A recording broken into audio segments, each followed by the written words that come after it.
तो संविधान सभा जिसने भारत के संविधान का निर्माण किया, उसका गठन कैसे हुआ, उसके सदस्य कैसे चुने गए, और फिर आगे के एपिसोड में हम जानेंगे कि संविधान सभा के अंदर विभिन्न मुद्दों पे सदस्यों के बीच में क्या बातें हुई।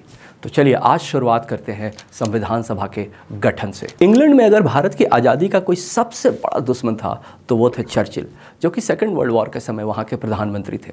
मगर युद्ध के बाद हुए चुनाव में जब चर्चिल की पार्टी हार जाती है और इंग्लैंड में लेबर पार्टी की सरकार बनती है, तो यह बात करीब करीब तय हो गई कि भारत को आज़ादी तो मिलनी ही है। लेकिन अब सबसे बड़ा सवाल ये था कि अंग्रेज भारत की सत्ता किसके हाथों में सौंप कर जाते और उस सत्ता का स्वरूप क्या होगा। इसी सवाल का जवाब ढूंढने ब्रिटिश गवर्नमेंट के 3 सीनियर कैबिनेट मिनिस्टर इंडिया आते हैं, जिसे हम कैबिनेट मिशन के नाम से भी जानते हैं। कैबिनेट मिशन ने यह तय किया कि संविधान बनाने की प्रक्रिया को जल्द से जल्द शुरू कर देना चाहिए और इसके लिए जरूरी है कि एक संविधान सभा का गठन हो। क्योंकि जल्द से जल्द यह प्रक्रिया शुरू करनी थी, तो उन्होंने ही यह सलाह दिया कि नए सिरे से चुनाव करके सदस्यों को चुनने में बहुत समय लग जाएगा, तो बेहतर यह होगा कि सदस्यों को चुनने की जिम्मेदारी हाल ही में चुनाव के बाद गठित हुए प्रोविंशियल असेंबली के मेंबर्स को दे दी जाए। तो यह प्रोविंशियल असेंबली क्या थी, इसके लिए आपको जानना पड़ेगा कि 1945 ईस्वी का इंडिया था कैसा और उस समय के सरकार का स्वरूप क्या था। भारत हालांकि था तो पूरा का पूरा अंग्रेजों के अधीन ही,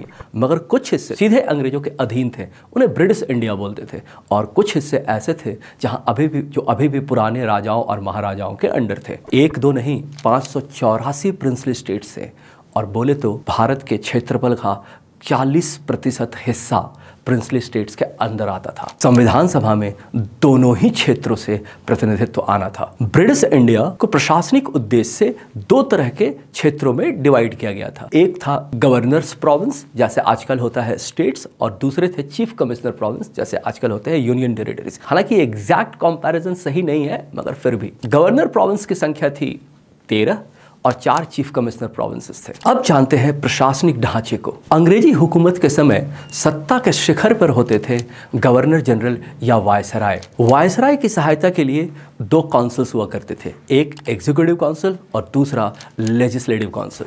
एग्जीक्यूटिव काउंसिल मतलब जैसे आजकल होता है मंत्रिमंडल। इसके सदस्य वायसराय खुद ही चुनते थे। इनमें ज्यादातर सीनियर मोस्ट सिविल सर्वेंट्स हुआ करते थे, वो प्रशासनिक मुद्दों पे वायसराय को सलाह देते थे। और दूसरा होता था लेजिस्लेटिव काउंसिल, जैसे आज होता है संसद। फिर एग्जैक्ट कंपैरिजन सही नहीं है। वायसराय के लिए यह जरूरी नहीं था कि वो सदस्यों के सलाह पे ही काम करें, वो चाहते तो सलाह मानने से इनकार भी कर सकते थे। केंद्र में जैसे वायसराय होते थे, प्रोविंसेस में उसी तरह गवर्नर होते थे। गवर्नर के भी अपने एग्जीक्यूटिव और लेजिस्लेटिव काउंसिल हुआ करते थे। इस प्रशासनिक ढांचे का मुख्य स्तंभ हुआ करता था इंडियन सिविल सर्विस। इसके सदस्य लंदन में एक प्रतियोगी परीक्षा के आधार पर चुने जाते थे।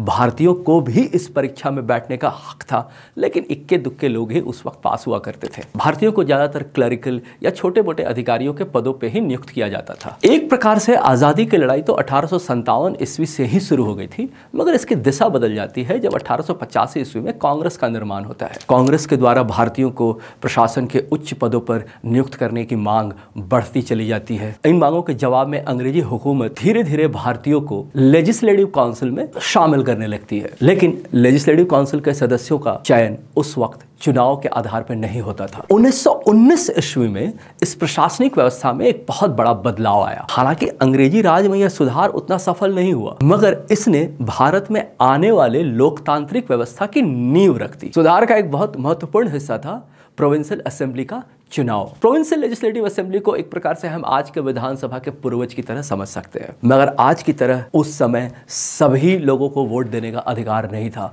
वोट देने का अधिकार सिर्फ उन लोगों के पास था जिनके पास कुछ संपत्ति थी। आप इसी बात से समझिए कि 1946 के प्रोविंशियल असेंबली के चुनाव में जिसके सदस्यों ने आगे चलकर संविधान सभा के सदस्यों का चुनाव किया, में भारत की जनसंख्या के 10% लोग भी वोटर नहीं थे। तो दिसंबर 1945 और जनवरी 1946 में के बीच में प्रोविंशियल लेजिस्लेटिव असेंबली के चुनाव हुए थे, और इन्हीं सदस्यों को संविधान सभा के सदस्यों को चुनने का अधिकार दिया गया था। अब सवाल यह था कि किस प्रोविंस से कितने सदस्य चुने जाएंगे। कैबिनेट मिशन ने इस पे फॉर्मूला लगाया कि हर 10 लाख पे एक सदस्य हो। तो जनसंख्या के अनुपात में सारे प्रोविंसेस में सीटें डिस्ट्रीब्यूट कर दी गई। क्योंकि मुसलमानों के लिए सेपरेट इलेक्टोरेट की व्यवस्था ऑलरेडी चली आ रही थी, तो हर एक प्रोविंस में उनकी जनसंख्या के अनुपात में सीट को जनरल और मुस्लिम दो भागों में बांट दिया गया। अब उदाहरण के लिए पंजाब, पार्टीशन से पहले वाले पंजाब में पाकिस्तानी पंजाब भी शामिल था। पंजाब को टोटल सीट मिली 28, इसमें 8 जनरल सीट थी, 16 मुस्लिम सीट थी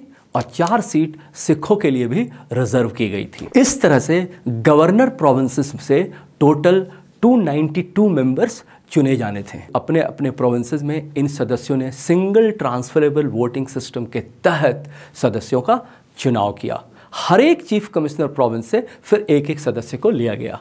अब आते हैं प्रिंसली स्टेट्स पे। वहां पे यह निर्णय लिया गया, जिन स्टेट्स की जनसंख्या ज्यादा है वहां पे वही 10 लाख पे एक सदस्य का फॉर्मूला लगाया जाए। और जैसे उदाहरण स्वरूप हैदराबाद, तो हैदराबाद में 4 सदस्य आएंगे और तय यह किया गया कि जिन जिन प्रिंसली स्टेट्स में लेजिस्लेटिव काउंसिल की स्थापना हुई थी, क्योंकि बहुत सारे राज्य ऐसे थे, प्रिंसली स्टेट्स ऐसे थे जिन्होंने अपने अपने राज्यों में लेजिस्लेटिव काउंसिल की स्थापना की थी। एग्जाम्पल के लिए बड़ौदा। तो यह तय हुआ कि जहां जहां लेजिस्लेटिव काउंसिल हैं वहां कम से कम 50% सदस्य लेजिस्लेटिव काउंसिल के द्वारा चुने जाए और बाकी 50% सदस्य जो हैं वो राजाओं और नवाबों के द्वारा नॉमिनेट किए जा सकते हैं। बाद में जब पार्टीशन होता है तो अकॉर्डिंगली पंजाब और बंगाल के सदस्यों को एडजस्ट किया जाता है। इस तरह से चुने गए थे संविधान सभा के सदस्य। अगले एपिसोड में हम बात करेंगे संविधान सभा ने किस तरह से संविधान बनाने की प्रक्रिया की शुरुआत की।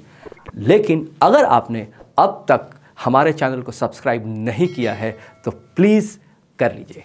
Thank you.